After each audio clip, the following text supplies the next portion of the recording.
बिस्मिल्लाहिर्रहमानिर्रहीम। अस्सलाम वालेकुम दोस्तों, एक नई वीडियो के साथ हाजिर हैं। चलिए अपनी वीडियो स्टार्ट करते हैं। जैसा कि मैं पहले आपको वीडियोस के अंदर बताता आया हूं कि अमेरिका जो है इस वक्त दोनों तरफ से यानी कि चाइना और रशिया दोनों की तरफ से अपने एलाइज को इक्विप करता जा रहा है और अपने एलाइज को जो है वो नए से नए असला फराहम करने की कोशिश कर रहा है। इससे पहले मैंने आपको बताया था कि अमेरिका ने यूक्रेन को ब्लॉक 70, 72 F-16 जो है उनको ऑफर किया। अब अमेरिकन ने जो है फिलिपीन के लिए ब्लॉक 70, 72 F-16 को जो है अप्रूव कर दिया। ये बेसिकली एक डील है जिसके अंदर बॉम्ब्स, मिसाइल्स और ब्लॉक 70, 72 F-16 शामिल है। अमेरिका के स्टेट डिपार्टमेंट ने फिलीपींस की गवर्नमेंट के लिए लॉकहीड मार्टिन के F-16 की जो है वो सेल को अप्रूव कर दिया और इसके साथ एसोसिएटेड वेपन जो है उनको भी उन्होंने अप्रूव किया। डील की तफसीलात ये है कि total 10 F-16C block 70, 72 aircraft America जो है फिलीपींस को फ्राहम करेगा। इनके अलावा 2 2 सीट यानी कि डुअल सीट F-16D जिनको वो कहते हैं ब्लॉक 70 या 72 एयरक्राफ्ट देगा। यानी कि टोटल 12 F-16 की अप्रूवल दी है अमेरिका के स्टेट डिपार्टमेंट ने। इन 12 F-16 के अलावा अमेरिका ने 15 APG-83 ऐसा रेडार्स की भी अप्रूवल दी है कि वो फिलीपींस की हुकूमत को सेल किए जा सकते हैं। ये AN APG-83 scalable agile beam radars जो है ये बेसिकली ऐसा रेडार्स हैं। ये नॉर्थरोप ग्रमन कंपनी जो है वो बनाती है और इनको ब्लॉक 70 या 72 के अंदर लगाया जाता है। इस वक्त अमेरिकन एयरफोर्स जो है वो अपने F-16 को भी इन्हीं रेडारों से जो है वो इक्विप कर रही है। जो पुराने F-16 अमेरिकन एयरफोर्स यूज कर रही है उनके अंदर से मैकेनिकली स्कैन रेडार्स जो है उनको रिमूव किया जा रहा है और उनके अंदर ये जदीद ऐसा रेडार्स जो है उनको इंस्टॉल किया जा रहा है। उसके अलावा ये जो फिलीपींस के लिए डील है इसके अंदर अमेरिका ने 24 AIM-120 यानी कि एमराम मिसाइल जो है उनको भी अप्रूव किया। अब ये कौन सा वर्जन होता है एमराम मिसाइल का, C7 होता है या C8 वर्जन होता है, इसके बारे में इस डील के अंदर नहीं बताया गया, लेकिन 24 एमराम्स जो है उनको उन्होंने अप्रूव कर दिया। 12 F-16 और 24 एमराम्स। इसके अलावा मुख्तलिफ किस्म के डम बॉम्ब्स हैं, GPS लेजर गाइडेंस किट्स हैं, यानी कि उनको आप समझ लें कि उन्हीं बॉम्ब्स को वो JDAM भी बना लेंगे। उसके अलावा एसोसिएटेड स्पोर्ट इक्विपमेंट भी शामिल है इस डील के अंदर। इस डील के बारे में कहा जा रहा है कि ये डील जो है ये तकरीबन $2.43 बिलियन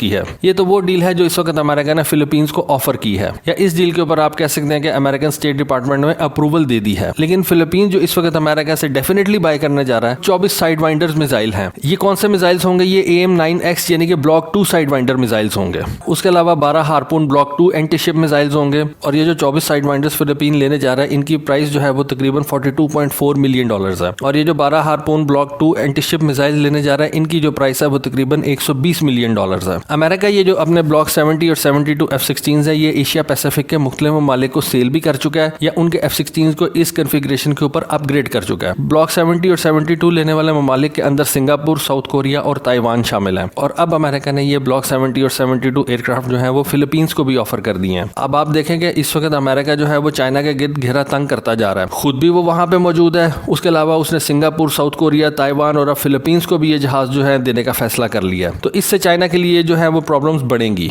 फिलीपींस की एयरफोर्स ने इस वक्त एक मॉडर्नाइजेशन का प्रोग्राम जो है उसको स्टार्ट किया हुआ है और इस वक्त फिलीपीन की जो एयरफोर्स है वो F-16C के साथ साथ सैप ग्रिपन को भी टेस्ट कर रही है या आप कह सकते हैं कि उसको इवेलुएट कर रही है। इस वक्त जो 2 जहाज फिलीपीन की एयरफोर्स के अंडर कंसिडरेशन है उनके अंदर F-16 और सैप ग्रिपन है। इस वक्त जो फिलीपीन की एयरफोर्स है उसके पास को बहुत जदीद हथियार नहीं है। इस वक्त फिलीपीन की एयरफोर्स के पास कोरिया के बनाए हुए FA-50 जो है वो सबसे बेहतरीन जहाज समझे जा रहे हैं। ये FA-50 जहाज जो है ये T-50 golden eagle advance trainer के ऊपर बेस्ड जहाज है। इनको आप बहुत ज्यादा एडवांस जहाज कह नहीं सकते और यही जहाज जो है ये मलेशिया को भी ऑफर किए गए हैं। उस टेंडर के अंदर इसका जो कंपेटिटर है वो पाकिस्तान एयरफोर्स का JF-17 थंडर भी है। चाइना के अलावा फिलीपीन जो है उसको और बहुत ज्यादा मसले मसाइल हैं। फिलीपीन एक ऐसा मुल्क है जो कि तमाम का तमाम आइलैंड्स के ऊपर मुश्तमिल है। फिलीपीन की जो टेरिटरी है वो 7000 प्लस आइलैंड्स को बना के बनती है, यानी कि फिलीपीन जो कंट्री है उसके अंदर 7000 प्लस आइलैंड्स हैं। फिलीपीन को जो इंटरनली मुश्किलात का सामना है उनके अंदर कम्युनिस्ट गुरिल्लास भी हैं जिससे फिलीपीन की गवर्नमेंट को लड़ना पड़ता है। उसके अलावा फिलीपीन के अंदर सेपरेटिस्ट मूवमेंट्स भी चल रही हैं, यानी कि आजादी की जंगें भी चल रही हैं, जिसकी वजह से फिलीपीन की हुकूमत को जो है वो एडवांस जहाजों की इस वक्त जरूरत है। और अब देखें फिलीपीन कौन सा जहाज लेता है, F-16 लेता है या सैप ग्रिपन लेता है। जैसे जैसे इस खबर के ऊपर कोई इन्फॉर्मेशन आएगी मैं इंशाल्लाह आपको जरूर इन्फॉर्म रखूंगा। दोस्तों होपफुली आपको आज की वीडियो पसंद आई होगी, आज की इन्फॉर्मेशन पसंद आई होगी, कॉमेंट सेक्शन में जरूर बताइएगा। आज के लिए बस इतना ही। Thank you. Allah Hafiz.